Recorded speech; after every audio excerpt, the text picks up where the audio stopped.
nominasi dan juga menang. Cek toko sebelah. Wow.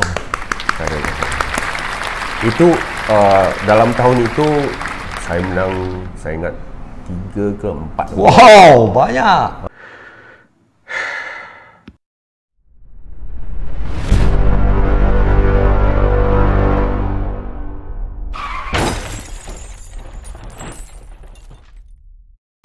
Hai korang, jumpa lagi kali ini dalam channel Tok Ayah. Bersama Tok Ayah hari ini ada seorang pelakon yang popular, sangat popular di Indonesia. Di Malaysia mungkin orang macam siapa ni, mungkin tak ramai, tapi kat sana dia sangat popular.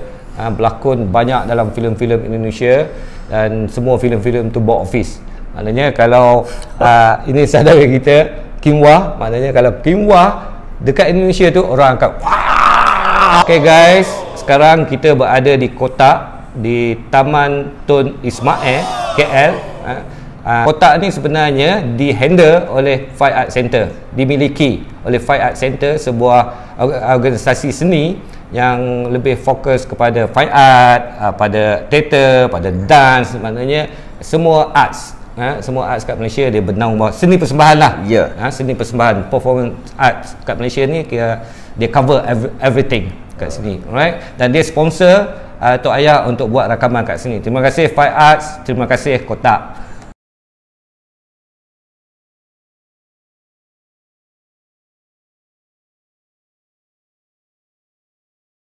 Sebelum tu saya kena berterus terang. Ada banyak yang tanya, kenapa Kim Wah pergi kerja di Indonesia? Ya, kenapa? Kenapa tak kerja di Malaysia? Ya.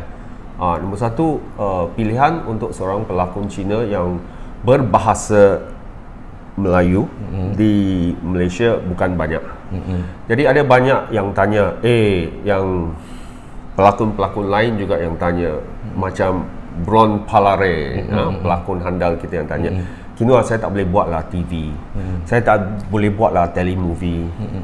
Saya kata, saya di Malaysia tak ada pilihan lain.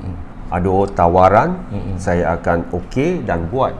Kerana tak banyak watak Cina dalam dunia TV atau filem di Malaysia. Yes. Kerana di Malaysia ada bahagian TV dan filem Cina, TV dan filem India, TV dan filem Melayu. Pecah. Itu menjadikan bagaimana pilihan saya jadi kecil, very small, very limited. Saya tak boleh pergi ke bahagian Cina kerana saya tak boleh baca bahasa Cina. Tak boleh cakap juga. Cakap boleh, baca tapi baca saya tak boleh. Jadi skripnya orang kena baca kepada saya ulangi saja apa yang dibacakan, apa yang saya dengar. Itu kerana masa 70-an, masa saya pergi ke sekolah, mak bapak ingat, harus hantar ke sekolah Melayu, harus sekolah kebangsaan. Itu tempatnya boleh maju, tapi macam tak ada pun. Macam sebaliknya. Ya, sebaliknya. Tapi itu yang peliknya di Malaysia. Tapi so you rasa macam ralat lah sebab tak boleh baca dalam bahasa. Yalah, itu salah saya. Saya tak blame siapa-siapa pun. Itu mungkin kerana masa tu kalau saya tahu ini akan terjadi ni, kita akan dibahagikan kepada ini, saya harus fokus juga belajar bahasa Cina. Dulu saya tak. Saya belajar bahasa Melayu, saya tekun berbahasa Melayu. Dan banggalah kerana bahasa Melayu saya selalu dapat kredit. Yang lain, member-member lain selalu dapat P aja. Lulus saja. Lulus saja. Jadi mereka pun tanya, kenapa? Tak tahulah, sebab mungkin saya baca buku, baca surat khabar bahasa Melayu dan seterusnya. Mereka semua bahasa Inggeris banyak. Mungkin sanalah. Tapi oleh kerana kebiasaan saya untuk berbahasa Melayu, saya boleh pergi ke Indonesia dan menggunakan dan membelajar bahasa Indonesia. Kerana bedanya ada banyak, bezanya ada banyak, tapi kesamaan juga banyak juga. Tak ada masalah untuk komunikasi dengan orang Indonesia dan Malaysia. Tapi kalau kita gunakan seorang pelakon Cina yang hanya boleh berbahasa Cina di Malaysia, pergi ke Indonesia tak boleh. Parah. Tak boleh. Kalau bahasa Indonesia tu parah. Itu bezanya. Okey. So maknanya di Indonesia ada market lah untuk you. Maknanya ada apa, sebab di Indonesia kurangnya pelakon Tionghoa di Indonesia. Ada juga. Ada juga, bukannya tak ada. Tapi filem pertama dan kedua yang saya buat mendapat sambutan luas, bukan hanya dari penonton My Stupid Boss dan juga Cek Toko Sebelah. Kedua-duanya penonton banyak, pendapatan untuk pihak produksi lumayan. Dan filem nombor 1 dan nombor dua saya dapat nominasi dan juga menang Cek Toko Sebelah. Wow. Itu dalam tahun itu saya menang, saya ingat 3 ke 4. Wow, banyak. Semua sebelum tu kat Malaysia ada menang. Kat Malaysia ada menang. Ada juga apa dulu, TV3 dulu apa tu? Screen. Screen. Ya. Okey, sorry, sambung. Jadi dari sana mereka sungguh apresiasi. Appreciate. Bakat, talent pemeran. Jadi ada satu cerita P. Ramlee dulu, ingat tak? Yang mana? Yang selalu dia guna nak jumpa bakal menantu. Jadi mak bapak tu akan tanya, kau ni kerja apa? Dia pun kata, saya artis. Ibu mentuaku. Ya. Tapi di Indonesia kalau kau bilang pemuzik, salah. Itulah bezanya. Sama juga sekarang di Indonesia, sebab sekolah filem mereka sudah lama ditubuhkan, tak sama dengan sini. Diorang banyak ada graduan-graduan yang bikin filem, bikin short film. Jadi banyak penawarannya banyak, peluangnya banyak. Samalah. Tapi tadi kata macam ibu mentua aku, maknanya orang tak suka jadi pelakon, maknanya. Di sini memang, di Malaysia. Oh, di Malaysia. Tapi di sana tak. Di sana tak. Sana di appreciate. Di Malaysia ini yang jadi ibu mentua aku. Iyalah. Yang siapa? Pemuzik. Itu pengalaman kau lah, maknanya pengalaman kau maknanya kat sini. Dari segi layanan, maknanya dia appreciate, maknanya waktu syuting kita tahu kan, kita syuting kau pernah involve dua-dua kan, syuting kat Malaysia, syuting dekat sana. So macam mana production jaga pelakon, maknanya di sini dan di sana ada beza? Ya, ada bezanya. Di sana mungkin saya dari orang panggil apa, pemeran dari luar negara. Oh, okey. Pemeran luar. Mungkin semua yang dibuatnya untuk saya ada di sana. Makan minum semua disediakan. Ada orang yang bantu ke sana ke sini. Ada sama je kat sini pun macam tu. Mana kat sini ada runner, ada makanan pun disediakan, catering, duduk dekat meja makan, ambil pinggan, beratur. Saya tak payah beratur di sana. Oh, macam mana? Dihantar? Mestilah. Maknanya kalau tak ada scene, you buat apa? Kalau kat sini kita tak ada scene, kita duduklah bawah pokok ke atas kursi ke? Aku kat rumah, aku kat hotel. Kat hotel? Between scene? Ya. Maknanya bukannya kau time pagi balik malam, maknanya walaupun ada scene 2 scene je, tapi kena tunggu dekat set. Kalau ada pun ada tempat yang disediakan. Selesa lah. Taklah tidur dalam kereta je, taklah tidur tak pernah. bawah pokok je. Aman, tempat yang aman dan tenang. Wow, best lah shoot dekat Indonesia. Tapi bukan saya saja, semua orang, semua pemeran lain pun dapat treatment yang sama. Yalah, maknanya kalau maknanya untuk orang luar, pelakon dalam negara sama dilayan begitu semua. Maknanya dia orang sangat dia orang sangat menghargai lah. Ya, menghargai, mengapresiasi. Kita tak ada. Kita adalah runner, tapi runner tu kalau dia nak pick up kita pun dia pick up pagi. Harus pagi. Harus datang sekali dengan semua orang duduklah dekat set walaupun scene kita tu petang. Tapi sebab kita nak pakai transport dia orang, kita kena datang. kan, kita tak ada request. Jadi, ataupun kita boleh minta request untuk hantar, tapi kat sana tak perlu dah kan, dia akan habis sini dia hantar balik. Yes. Oh, best. Susah lah. Pendapatan compare, boleh bilang tak payah compare tak? Tak payah tak, you just cakap mana lagi you kerja kat dua-dua negara, so mana yang you rasa dapat lagi mewah? Indonesia populasinya 270 juta. So di Malaysia ada berapa? Sikit. 50 juta, 70 juta. Jadi bezanya sana lah.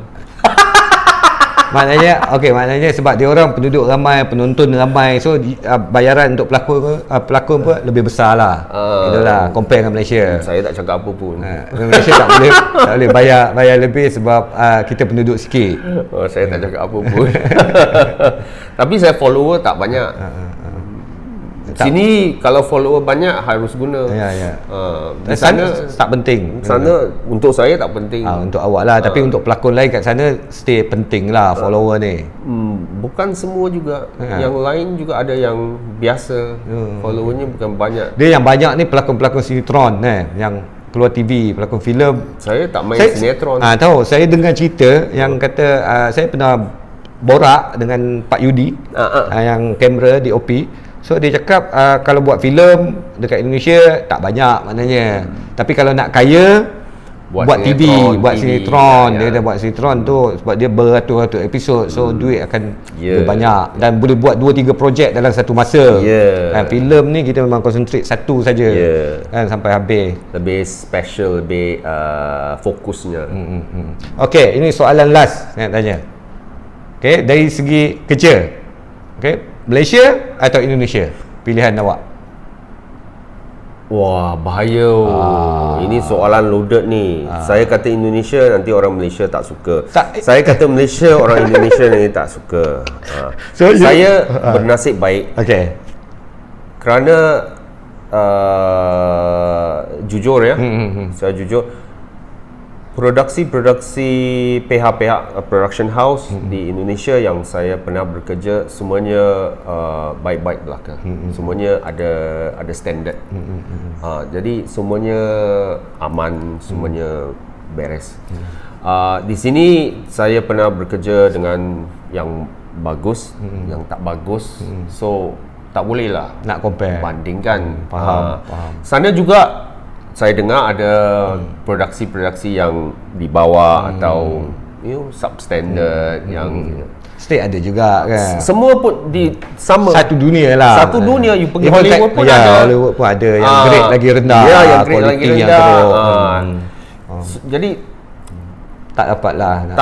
Tak boleh compare apple to apple. Tapi lah, tadi you dah cakap, maknanya cara you cakap pun I dah tahu, maknanya sebab banyak positifnya kat sana. Sini ada positif juga. Apa positif kat sini? Positifnya saya boleh balik rumah. Jumpa saya boleh makan makanan Malaysia. Bukan saya kata makanan sana tak bagus. Jumpa family, jumpa teman-teman. Saya boleh concentrate dalam skripnya. Lebih senang mungkin di sini. Dan juga bahasa yang digunakan ialah bahasa Malaysia. Faham. Sebab bahasa Malaysianya tahu kan, kalau yang digunakan sekarang tak begitu luas. Luas maksudnya? Sifat namanya, faham. jenis-jenis yang maknanya satu perkataan tu boleh kita gunakan untuk banyak benda. Dalam bahasa Malaysia sekarang, which is very weird. Kerana saya pergi Indonesia boleh guna perkataan itu juga ya. Mereka kan hujannya kencang. Kencang-kencang. Lebat lah. Lebat. Kita sini pukulan kencang, tendangan kencang. Sana tak job sama. Kencang. So it's you belajarlah ada benda-benda lain yang boleh digunakan. Jadi masa saya gunakan di sini semua orang akan itu belajar dari Indonesia ya. Mereka tahu. Tapi mereka tak gunakan di sini. Tahu. Saya pun pelik. itu aku cakap tadi, dia macam dialect lah, dia macam tapi dia orang lagi dialect dia orang lagi besar. Tapi maknanya kalau guna bahasa Indonesia dan bahasa Malaysia saja pun untuk comparekan dua-dua bahasa ni, dia macam dialect je. Macam orang Kedah dengan orang Kelantan. Johor, Kelantan, Johor, Kelantan. Yang satu pelik, masa saya buat filem tentang Ahok, mantan Gubernur Jakarta, itu orang Tionghoa, tapi dibesarkan di Pulau Belitung. Pulau Belitung letaknya di dekat Sumatera, dekat sangat dengan Malaysia. So dia cakap dia cakap kau, cakap macam ni, cakap macam Malaysia. Jadi budak-budak dari pemeran dari Jakarta pergi ke sana, kena belajar balik. Saya senang. Ini filem apa, Ahok? Filem Ahok. Ya. So tukarnya mereka yang selalu guna saya, kitanya, kena guna kita, saya. Bagi saya, okey. Riau pun sama. Ya, dia dekat Riau. Dekat Riau. Belitung dekat sangat dengan Riau. Okey. Melayu, dia panggil bahasa Melayu Riau. Alright. Thank you.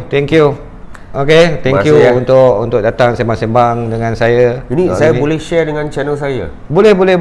Kita tipu-tipu aja. Boleh. You ambil je, tak apa. Nanti you just download je, and then you ambil daripada I punya. Tak adalah, I link aja.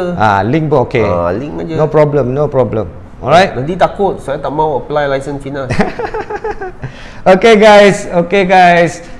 Terima kasih kepada King Wah yang sudi untuk datang teman Tok Ayah hari ini. Okay, kita jumpa lagi untuk video-video di masa depan bersama dengan tetamu-tetamu yang lain. Dan jangan lupa untuk subscribe, share, komen dan tekan butang loceng. Okay guys, Assalamualaikum.